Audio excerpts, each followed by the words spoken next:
Hi,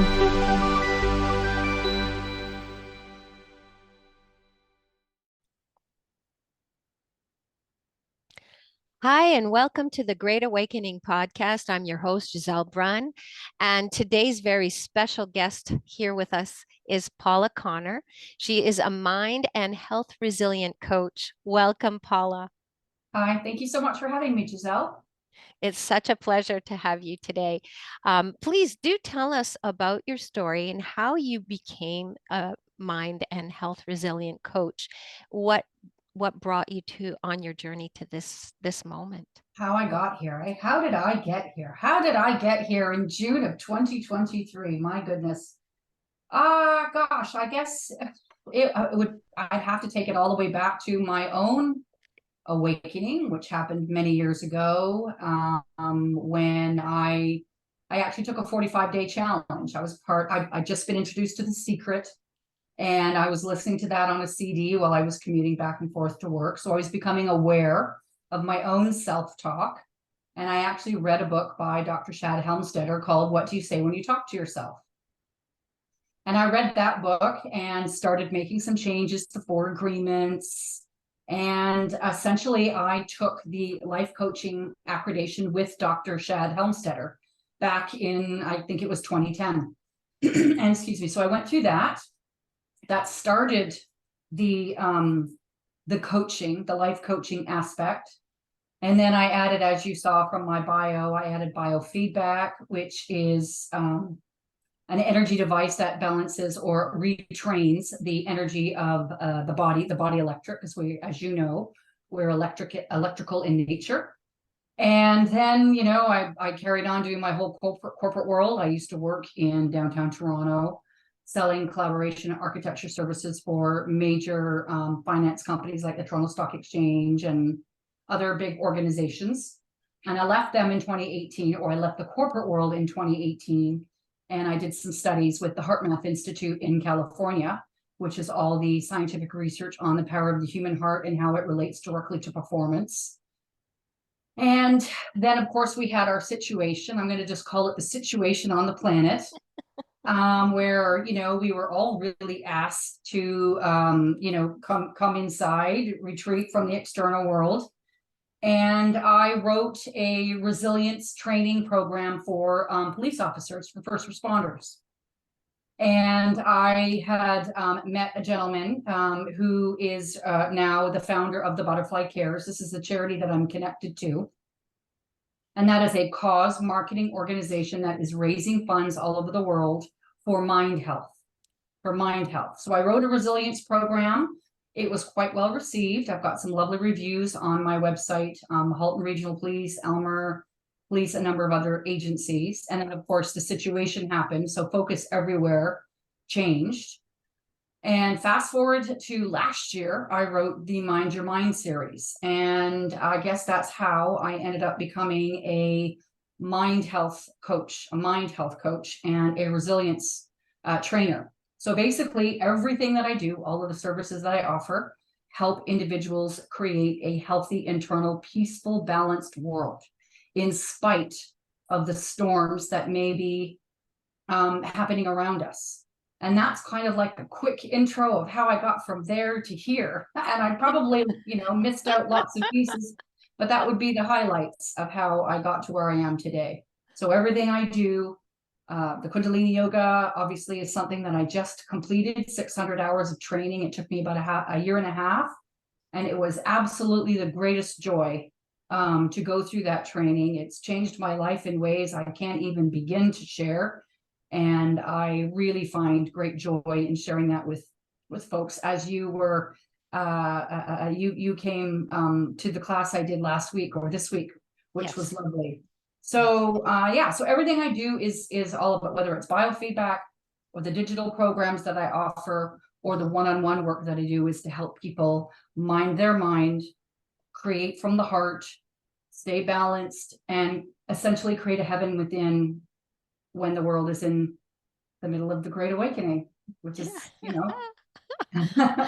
So true, so true. Wow, what a journey. What a journey. I mean, is there anything that your current passion being Kundalini yoga as well as everything else that you do, but do you want to tell the audience a little bit about each of the things that you offer? Sure. I'll start with biofeedback. I guess that's the easiest. Yes, So yes, please. I have something called an indigo biofeedback device, and it Mhm, is certified by Health Canada to reduce the stress in the body. mhm, And basically, we complete something called an EDR, which is electrodermal reactivity test. It's basically a skin stress test, a mhm. temperature test. You're in a head harness, ankle and wrist straps. It does work remotely as well because we are quantum in nature. I'm pretty sure your audience is aware of that terminology. But basically, we do an EDR, and the biofeedback device communicates with your unconscious, your body, and your body basically puts a hand up and says, yeah, I've got stress here. And it's whether, there's a little bit of lack of oxygen, or you're dehydrated, or there's supplements that are missing. Gosh, it has every kind of program, every alternative type of healing. I say alternative, it really should be mainstream, and the Yes. allopathic should be the alternative, and things, which is actually how it's done in China. They go through all the natural Mhm. course of action first, and then look to the medicines. But essentially, biofeedback does remove the stress in the body. So that's the first thing. And Mhm. I completed that back in 2010. And that was an expensive investment, Yes. but it's phenomenal. I'll share a situation to give you the value of the system. Yes, please do. I had a girlfriend because I used to be a CrossFitter, and I took her through a workout once, a long, long time ago. And she got something like the lactic acid buildup. There's actually a really, really Oh, long name for it. But probably. she said that her arms turned into kind of like Michelin men. Oh my. Michelin was really like the lactic acid after Wow. that workout didn't come down. And I was Wow. actually at Wasaga Beach attending. I was watching a CrossFit tournament, I guess you would call it a competition, on the Mhm. beach in Wasaga Beach. And she gave me a call because she was actually in the hospital. And they said that if it doesn't Wow. start to go down, that they're gonna have to like cut her arms open. I Oh, know it was like geez. major. I said, okay, no problem. I left right away, and I went home and I put her on the system, and it started relieving itself. And Oh. they didn't know what was happening and why it was going down. Mhm. But it's remarkable because it works on energy. And Yes. if you're familiar with energy, it takes about 2 years for something to manifest in the physical body. It's held Mhm. in the auric field first. Yes. So if you can attend to something at the energetic level first, as your first course of action, the ripple effect is much stronger, Mhm. palpable, and the healing can happen quickly. Yes. Essentially, what you're doing, it's like a tuning fork where we're saying to the body, sing here, sing here. This is where your natural state of being is. So it entrains the body, the organ, to come back to that position of homeostasis, and Mhm. then the body heals itself. That's I don't do any wonderful. of that. All I do is really, you could say, create the notes of the homeostasis so that the body works to achieve that. Mhm. So that's biofeedback. Cool. Obviously, coaching is coaching. It says for itself. So if any individual is challenged by a relationship situation or anything in their life, basically managing their life, whether it's work, career, bosses, family, spouse, I can help provide a perspective that may open up opportunities to heal the challenges that are around that, simply by a different viewpoint to consider. So that's coaching. I've written a couple of programs, the resilience program I told you, I shared with you earlier, Mhm. which is available digitally for first responders. And I also created a program. It's the same content, but the language was adjusted to match the vocations of a corporation, union, or basically just an individual, Right. rather than outside of the first responder scenario. Mhm. And then, as I mentioned earlier, I also have a digital program called Mind Your Mind series. Because Yes. if you don't have control over this, That's right. you're puppeted. You're puppeted. If somebody can come along, a complete stranger, and say something that sets you off kilter and triggers you, Mm. there's an opportunity to do some inner work, some inner shadow work. So the Mind Your Mind series, I'll do a briefing on that. It's a 6-part series. They're about 25 minutes each, so they're very digestible. You can have a coffee and enjoy a part. Part 1 is called The Echo. And the echo is all about if you closed your eyes and said your name, that is the only thing you hear, like, hello, hello, hello. You are the only one in here. So everything that you think, what you believe, what you say, what you judge, everything you have agreed to, you have chosen to accept and be a part of your being. So that's part 1. Part 2 is panic is never a good strategy. And that's really about fear and judgment. Oh, yeah. Right? Typically, whenever we are judging another person, that's something that we have within ourselves that we're projecting. Said another way, if you're not at peace with yourself, you cannot be at peace with another. It's impossible. You can't. You're already kind of prickly, if you know what I mean, you know? You've probably heard that saying, it's really hard to have someone when they're prickly, you know? So that's part 2. And then part 3 is who's driving the bus? Who's driving your life? Is it the ego or the higher self, or what I like to call the hearted self? Yes. And that's really what that is about. Because sometimes we do need to stop and go, okay, where am I getting my counsel from? Where am I getting my guidance from? And you do not want to be relying on anything outside of you. So my whole goal when I work with my clients is to teach them on how to become their own master. They don't need me once I've taken them through the program. You've got all the tools. Yeah. Now you can, you know, you're like a bird, you can fly, you've got your wings, kind of thing. So that's part 3. So we've got the echo, panic is never a good strategy, and who's driving the bus. And then part 4 is the blind spot. This is stuff we don't see, we don't want to see, or we don't want to look at because it's too uncomfortable, it's too painful, or you don't want to know, you know. Often, you know, if somebody says, I think your partner might be not 100% committed with you and maybe have stepped outside. We don't want to hear that, right? So we don't want to look at the blind spot, but we have to. We have to look at our stuff. And then part 5 is the greatest show on earth happens behind the eyes. Greatest show on earth, right? Because my whole reality, my whole world, all of it really is happening on the inside. The external is, of course, affecting it because I'm in that environment. But the greatest show, it all happens behind here. And most of us only share a very small percentage of who we really are with the external world because we don't want to be judged. We don't want to be told that we're wrong. We don't want to, you know, so we keep those, the best of ourselves, I could say, the authentic parts often are kept hidden, which is a shame. Because that, I believe, is the most beautiful part. The truest aspect of who you really are. And then the last part is called the longest journey you'll ever take is from the head to the heart. And that's all about reconnecting to the heart. So it's really a prerequisite to the other digital programs I wrote. If you've got the Mind Your Mind series, if you've been through that, then you're going to understand better what happens and what we talk about in yoga. About mindfulness and being self-aware. What we're doing there is really expanding that awareness to the inside of the body. Not just like what you're thinking, but the energy you feel, how you're breathing, how do things feel, what's tight, what's not tight. And then bringing that into consciousness, because what happens, I'm sure the readers or the listeners that you have, your audience, if they've been to a yoga class, they may have experienced an emotional release because the Bhastrika breath that we do, which kunda means to make fire, right? It's building the fire inside, the power. Not only are you powering up your power, but you're also powering up your digestive fire so that the body can take care of toxins, can take care of all of that. But that Bhastrika fire also, or that breath work, also helps to loosen congested emotion, which happens often in yoga, so that we can let it go.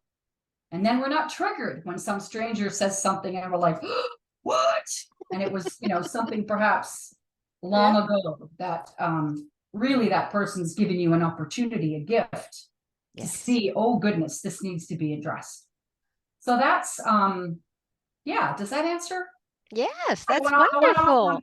I went off on a bit of a tangent there, and I No, Oh, that was wonderful. It's awesome wisdom, and it's great information for people to know these things, because that's why we're doing the podcast, is to educate the public that there are other healing modalities out there for them that they may not be aware of at this point in time, and that we're all here to help guide them into their own awakening and healing process.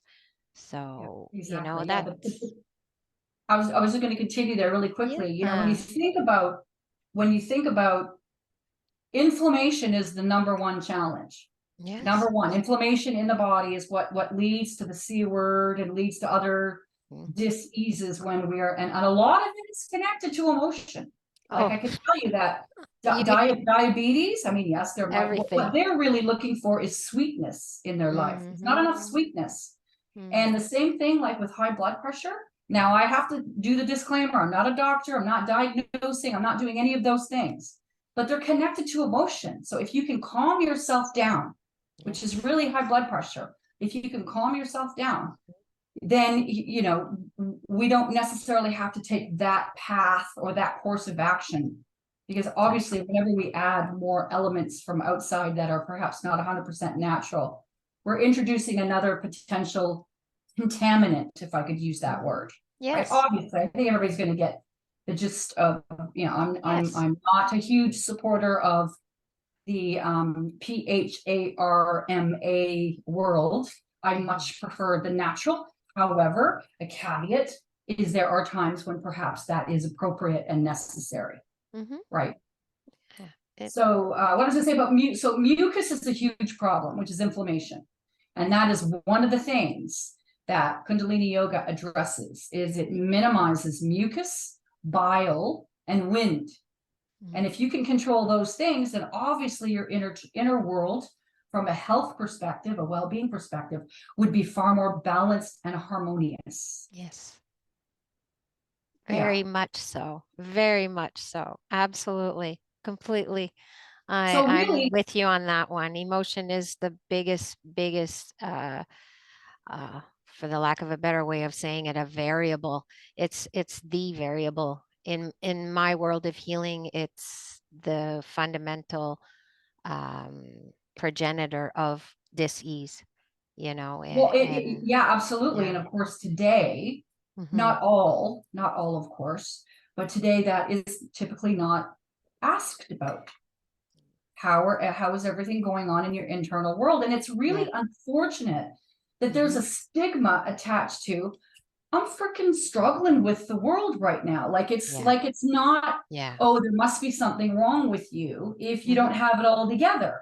Yes. So everybody is walking around with this facade that everything is great, but inside they're at their wits' end. Every time Yes. you go to the grocery store, a pound of butter is like $8 now, or 13, you know, like it's Yeah. just every time. It's yeah. So we have to have a way, Hmm. you know, and in yoga, they teach you the 8 limbs of yoga. The very first one is yama, and that's your environment. Hmm. So yes, the world is crazy right now, and there's all kinds of things going on. But what about in your world? Exactly. What's happening in your world, and how can you make your world more beautiful and more harmonious? Surround yourself with beauty. Listen to beautiful music. Read things that uplift you and inspire you. Yes. Turn off the mainstream media, because it's Yes. not telling the truth, and it's confusing, and there's an agenda, right? So I think everybody's agenda that's listening, create as much joy as you can. That is your role in spite of it. It's like the building is on fire, right? The old world is on fire. Well, take a look, but don't stare. You know, recognize that that's crumbling at the same time we're building the new. So focus more on what you want to create Hmm. rather than what we don't want. And what we don't want, what is crumbling. Because I'm of the mindset, of the heart set, that everything that is meant to go will go. So don't hang on to it through this great change. You know, Exactly. don't hold on to it. If the Cheerios food, no offense to Cheerios, but if you know, a box item, you know, sometimes the food I think we can say it honestly, there's food that isn't food. Not really. There's no nutritional value if there's something that can be kept in a box for 7 years. You know, I think it's just got some sugar and cardboard in there or something. But anyway, I digress. I went off again in a, that's the world we live in though. You can't discount, Oh, and right? you know what you can't control is you just, just deal with what you can control in your life and make it as beautiful, like you said, as you can. I mean, we hear about mindfulness all the time. My favorite thing is heartfulness, is once you balance the two hemispheres and make that connection, then you can really, really create the mindful, heartful being uh, that we really are. And, you know, speaking of these times, during these epic times, Paula, what would you advise people to do maybe less of or more of? Um, you must learn to love yourself. That is number one. Number one, that would be the work of the day. Love yourself more and judge yourself less. Awesome. That would be it. That's Because if you're having challenges perfect. in anything else, if you're feeling frustrated or you're feeling angry or like I can't clear this judgment or I keep doing this behavior, you got to start with you. It's an inside job. You know that, Gisele, right? It's an Absolutely. inside job. So start with you. Eyes on your own paper. Stop worrying about what everybody else is doing and just do you. And your job is to love yourself and whatever it takes to get there. Do mirror work if you can. That might be a bit quirky for a dude, but a lady, a gal, I'm sure. I mean, I do my yoga practice in the mirror Mhm. every morning, So that would be it.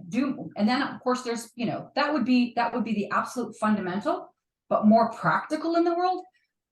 Listen a lot less to negativity. Don't invite it into your world. Don't invite it into your world. Listen to things that make you happy, that bring you joy. And I learned this a long time ago. What you could do is list 10 things that really lift you up. I actually have a video that was inspired by Sophia Love, and she channels a beautiful energy called the One. And they have started earlier this year, Straight Talk with the One. I'm getting somewhere with the question that you answered. And there were talks there about remedy for the financial system, because we do know that this is the way that we have been enslaved, the financial system. And there was a question, it's episode 9, I believe, and I can give you the link if you want to add it at the end for folks. Sure. That talks about that. And I asked questions about self-worth, because we have been conditioned and taught to believe that the job title, the executive role, Yes. that is the value. Oh, look at my big house, or look at my Mhm. car. Mhm. That's not the value. The value is actually, it's priceless. You as a creator, Gisele, are absolutely priceless. It cannot be monetized, the gift that you bring to humanity. And that goes to everybody that's listening. Their individual creative value is priceless. And so in answering that question I did for the One, which is on episode 13, so look for 9 and 13, he gave a really good way to cultivate the feeling of abundance, the feeling of self-worth, and called it Samson and Delilah. So I would Mm. suggest folks check out the video that I did on how you actually can create. This has no context right now, obviously, because nobody, the people that are listening don't know what I'm talking about. But basically, the feeling of Samson would be that you're full, you're worthy, you are untouchable, you've had the best day. It's that feeling. Your happy place, your cottage, your kitty, whenever you are overjoyed, like tears of joy streaming down your face, that would be your Samson. And then Delilah would be the absolute opposite of it. And the reason why I bring this is because you must cultivate the feelings of joy and happiness, because we live in a vibrational world. And if you vibrate or sing into the universe from a happy, joyful place, by law, it's the universal cosmic bylaw that must be reflected back to you. Mhm. But if you're negative and grumpy man, kind of like that. That's what you're putting into Mhm. the field of consciousness, right? Mhm. And then Yeah, that is what is reflected back. absolutely. So number one is the yama, environment. What is your environment? Make your place beautiful. Make your place beautiful. Listen to beautiful music. Listen to uplifting thing and be inspired and focus on only what you want to create. Ignore the burning building. You can look Mhm. at it later when it's like, ash and whatever. Yes. Yeah. So just a couple more tools that we can share with your audience that are available to help Mhm. them create an inner world that is also blissful and peaceful. Yes. No, that's awesome wisdom. Awesome wisdom. My next question is basically, we're in a beautiful time. It can be viewed as a chaotic time, but it is also a beautiful time, because what lies beyond this chaos, once the chaos is all up, it's going to actually release and heal. Once Gaia heals, we heal, the whole world heals. So it has to look ugly before before the final thing happens, where it's the bliss, the joy, the love, and the age of Aquarius that we're in actually takes place. So we're all co-creating this beautiful, beautiful place that we tend to like to call 5D. And but what does the Great Awakening mean to you, Paula, and how would you suggest people navigate this? The Great Awakening to me means that you are awakening to your own divine self, your own divine nature. It's all encompassing. It's also becoming aware of the tyranny. It's becoming aware of the deception and the lies and what we've been told and what is not true. That's all a part of it as well. But really, the Great Awakening, it's really the resurrection. It's the second coming, but from every individual, not just the one who walked the planet called Jesus. And some people might not believe that story, and that's totally okay. But it's basically what we're going through too is something called the reckoning. We have to Mhm. face ourselves and our creations, right? And man is really the only one that destroys what it creates, interestingly enough. Creator Mhm. wouldn't do that. And that is what I would have to say fundamentally is everybody needs to understand that there is absolutely nothing that you could ever do. There's nothing you could ever do that is so horrible that you cannot be redeemed. And that Mhm. might be hard. That might Yeah. be hard to kind of, well, what about those people over there Yeah. that Yeah. did those things? Mhm. And that is still true. It's still Yes. true. Everyone is redeemable. So the Great Awakening is individuals waking up to their own divine nature, realizing that they are a child of the universe, of cosmos, of God. And when I say the word God, that is the infrastructure of all creation. It's a conscious energy that is about, it actually is even beyond love. Mhm. That's essentially, it's the awakening to, oh my God, I'm a part of that. And so are you. Because if I'm part of God, you have to be. I Mhm. can't be the only one, everybody, right? So Yes. there's that part. There's waking up to the deception and discerning the truth over lies. That's part of the Great Awakening. There's seeing your own stuff, your own blind spots, and clearing that. And it's also, you get to a point where you can do an entire life review. You can go through everything that you've experienced in your life and not have an emotional reaction to it, to the story. Yeah. Because none of it is true. It's so hard to believe that this is all illusion. That we are such magnificent beings that only a tiny little, 1% of the massiveness of who we really are, Yeah. incarnated and put on this sort of avatar body, Yeah.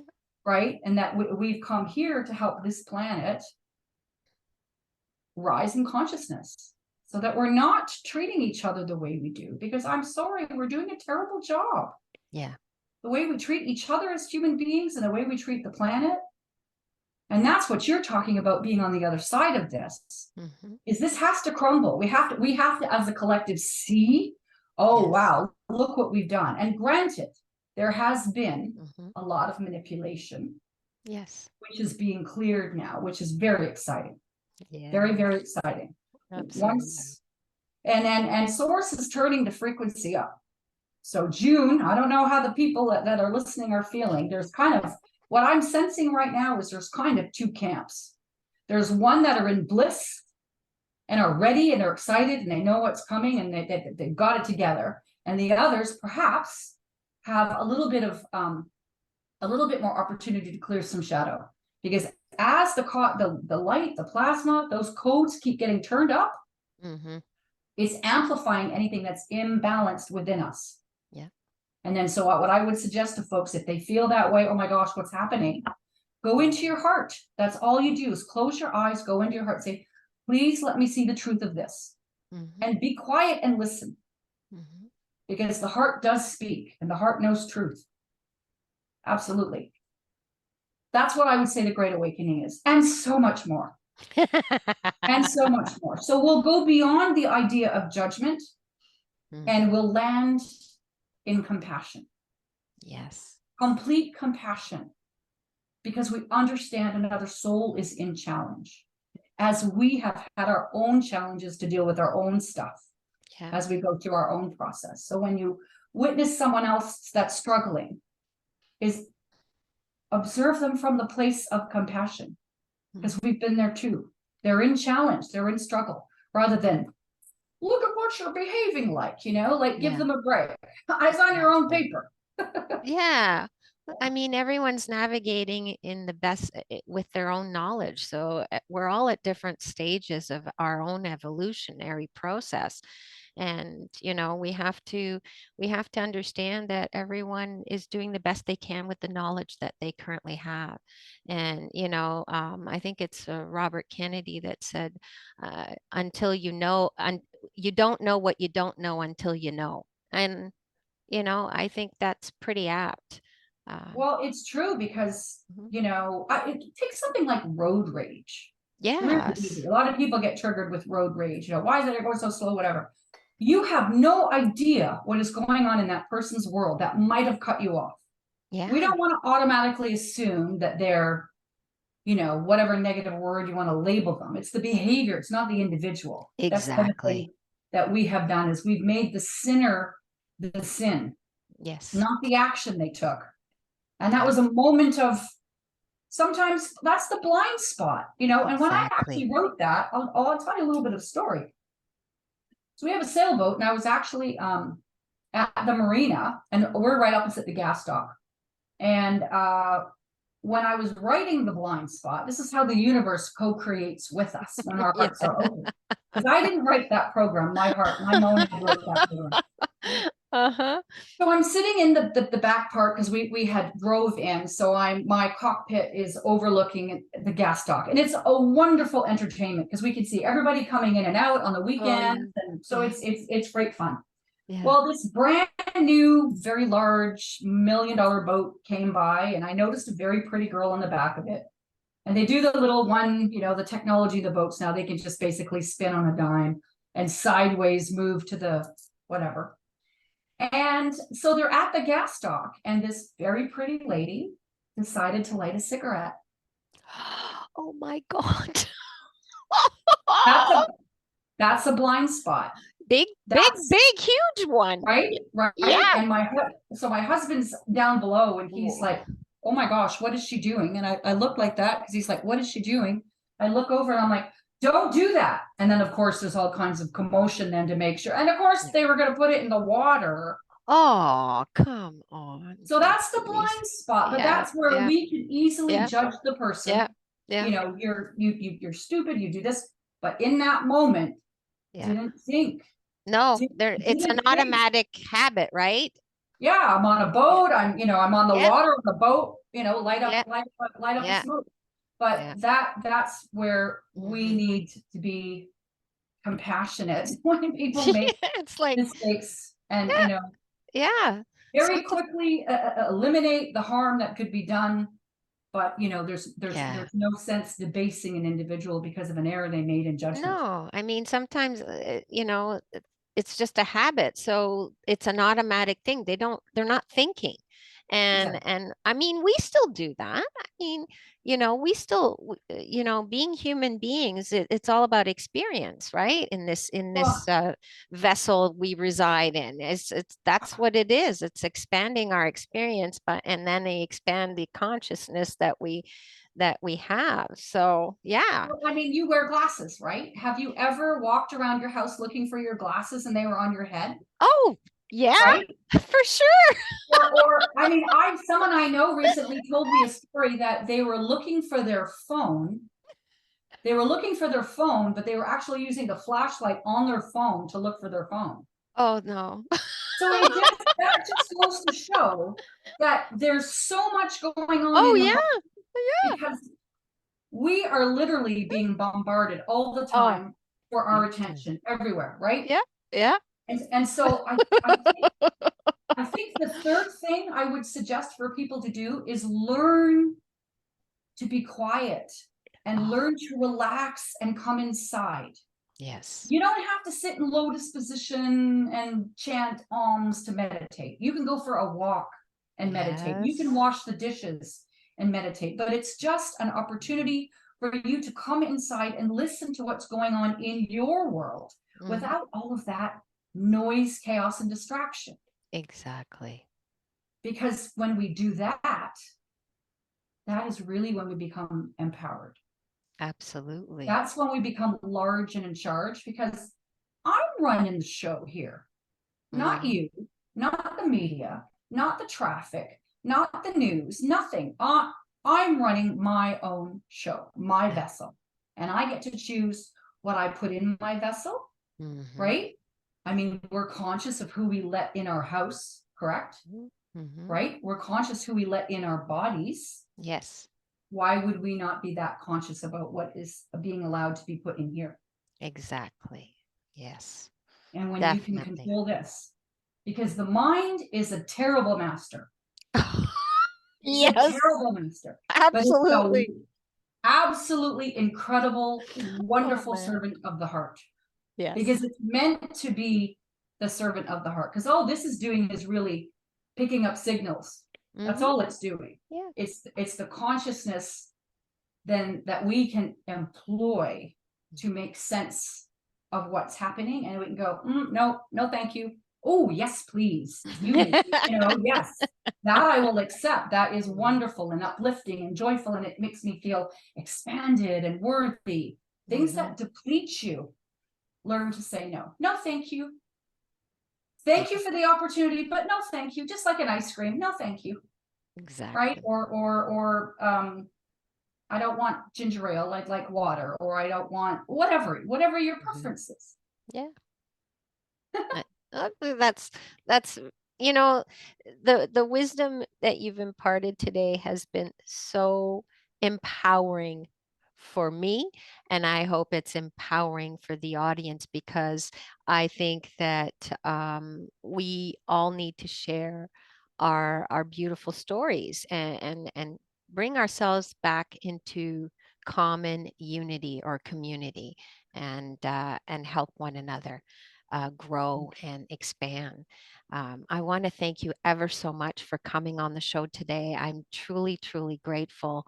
And we will put all of your information below in the description where everybody who resonates wants to connect with you. And we'll add that extra link that you'll provide me with as well so that people can look at the channeled information of the one if they so choose to do that as well. But thank you Well, so thank you very much. much as well. It's been a pleasure to chat with you this morning, and I do hope that everyone that is listening found some kind of nugget that they could benefit for, because I truly wish that they can feel peace and excitement and Mhm. faith and trust that where we're going is it is heaven on earth. Yes. Dream big, dream huge, and imagine the potential that we could create. It's quite beautiful. Thank you so much once again. I'm very grateful. Thank you. Thank you very much for coming today. Thank you. Namaste. Namaste.